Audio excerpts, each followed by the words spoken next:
Emmanuel, je tiens le magasin aux Petites Grolleries aux Fèvres. Adolescente, j'ai vécu des moments extraordinaires avec mes potes, mes cousins, mes sœurs, à errer comme ça dans les rues, à découvrir des spectacles, des artistes.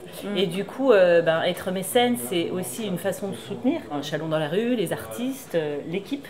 Et puis quand on est au cœur du centre, parce que ma boutique est quand même au cœur du festival, voilà, c'est aussi remercier, dire à quel point j'aime être comme ça à l'intérieur du festival, profiter et puis du coup merci aux artistes qui font vibrer Chalon pendant 4 jours. C'est ce que disait Camille, il n'y a pas forcément des retombées dans nos commerces en termes de chiffres, mais voilà, on rencontre des gens. Moi ça fait 10 ans que tous les ans les mêmes personnes viennent me voir, des festivaliers.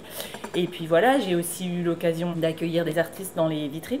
Voilà, donc j'ai eu l'occasion, c'est cette année. Oui. Donc c'était la compagnie Volubilis pour le spectacle Vitrine, je crois. Oui, c'est ça. Et du coup, voilà, ils déambulaient d'une boutique à l'autre. C'était aussi l'occasion de faire découvrir la ville pour les festivaliers qui n'avaient pas forcément eu l'occasion de venir dans notre ville. C'est une façon aussi de vous impliquer dans le projet. Ça. Voilà, être...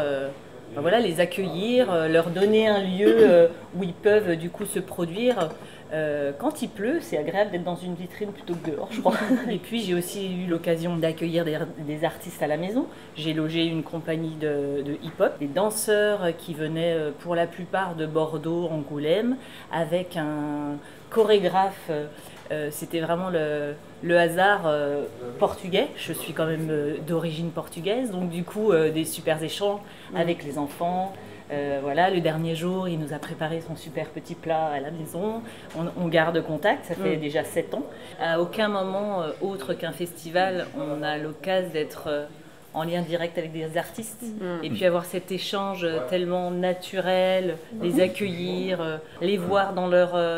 préparation, dans leurs petits rituels, comme tu disais, la méditation, se préparer, voir vraiment l'envers du décor, parce qu'en fait, nous, on ne sait pas ce que vivent au quotidien les artistes. Et une chance de vivre ça. Je pense que n'importe quel être humain, on a tous cette sensibilité. C'est comme écouter la musique, regarder un spectacle, accueillir des artistes, c'est juste merveilleux.